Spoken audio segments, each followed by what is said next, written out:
For this review, we have the Super 7 Super Kaiju series, and they're describing this as a reaction deluxe line. So, not the small 3 3/4 figures, but not the ultimates either.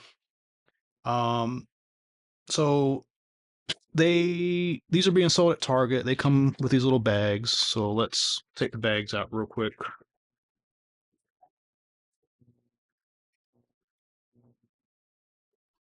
Um, they do have kind of a premium-ish look to them. So, uh, with the deluxe Transformers and Thundercat stuff, they've started doing.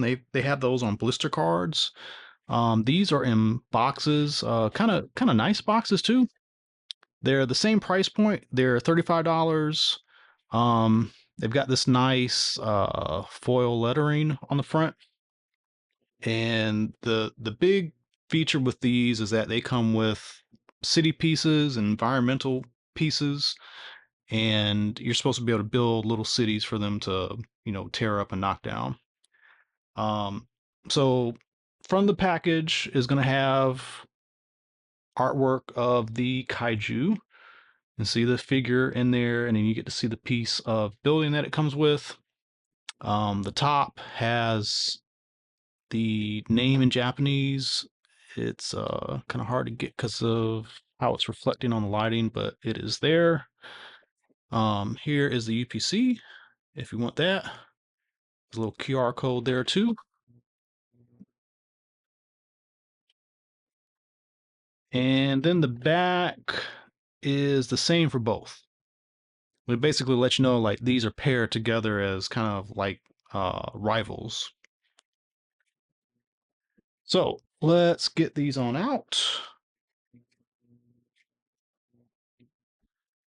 Can't remember which piece came with which guy, but there they go. So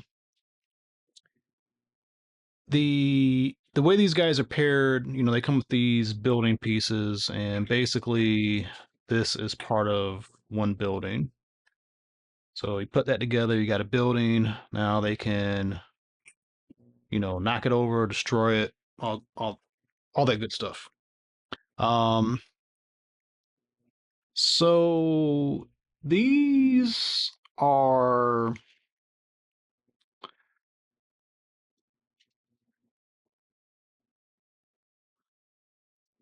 pretty well articulated. I wasn't sure what these were going to be like, and I am surprised at how good these are.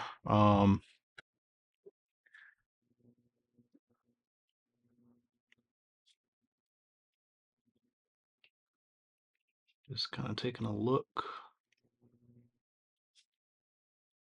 Yeah, it's pretty interesting. So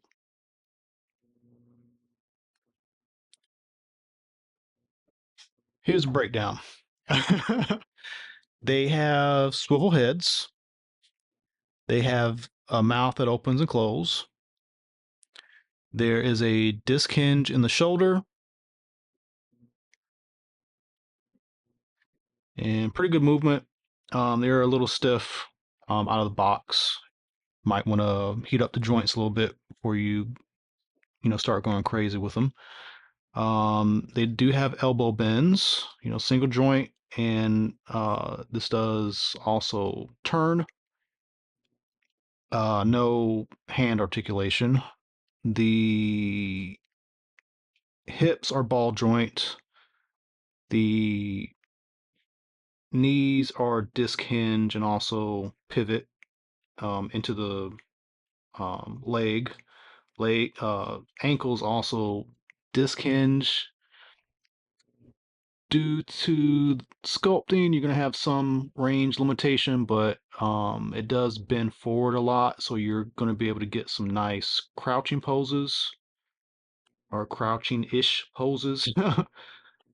Basically, if you want some type of,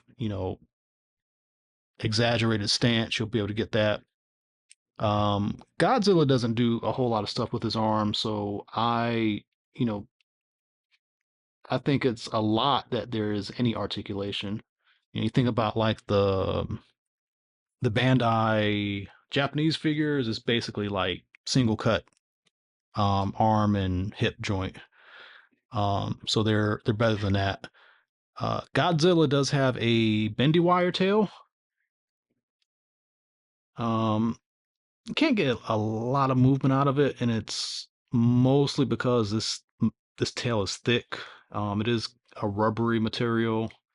It does connect in, and this joint doesn't move a lot, so you'll be able to twist it, but I would say to not break up the look, you're not going to want to do a whole bunch of crazy stuff here. It's really in the back. You know, you can have it looped up, you can straighten it out a little bit, but it is there. On Mechagodzilla, this is all solid plastic. Everything else is the same as far as the joints.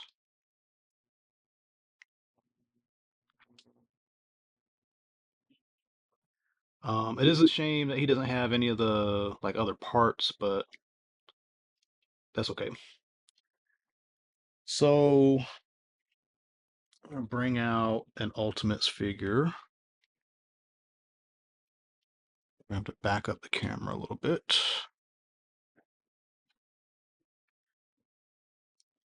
So here's an Ultimates figure.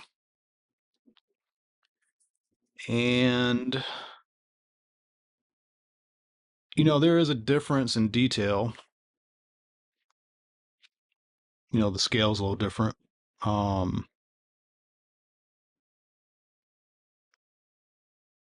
I wouldn't say there's more paint because if you take a close look at his eyes here, there is a good bit of paint on the eyes, maybe like the same like amount of paint apps. It looks different because it's smaller scale, but um, the Ultimates has a ball joint at the midsection of the neck, another ball joint at the base.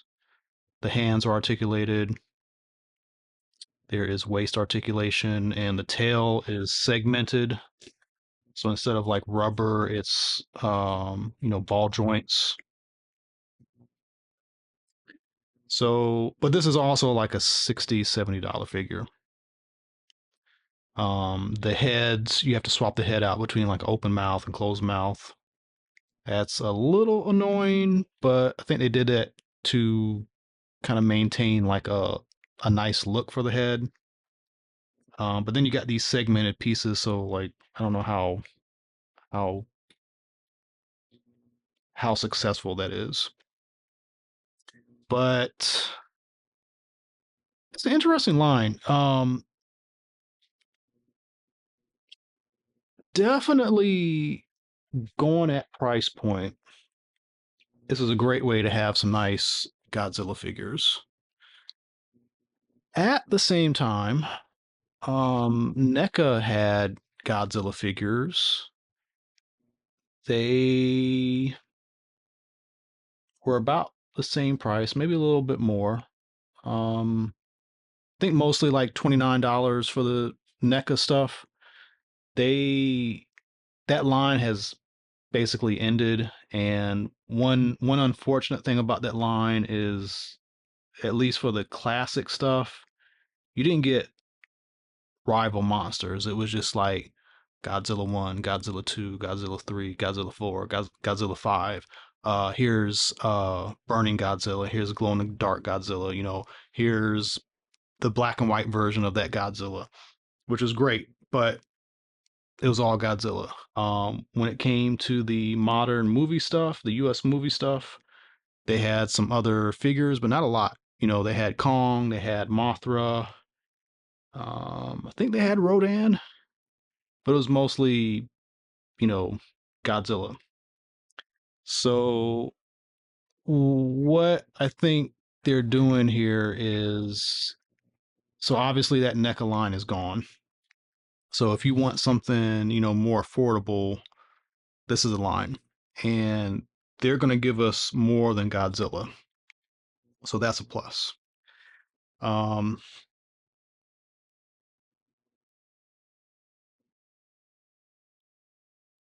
but strangely for the price point, um, I don't know, it's kind of in between. Like you're kind of getting less, you're kind of getting more. Um, but I think the big thing is that along with the lower price, you get a smaller scale and you'll have more room to display this versus, if you had 10 of these versus 10 of these, um, it's a big difference. You know, how much space it takes up, how much it costs. Huge difference. So I give them kudos for that. I don't think a lot of companies are thinking about that, and it's nice that Super 7 is. Super 7 is like everybody's complaints were the $40, $50 stuff was too much. The $70 stuff was too much. Well, here's some $35 stuff. I think most of it's been pretty good so far. The only thing that I didn't think was a good idea was having Soundwave without his handgun, but I like that they're trying to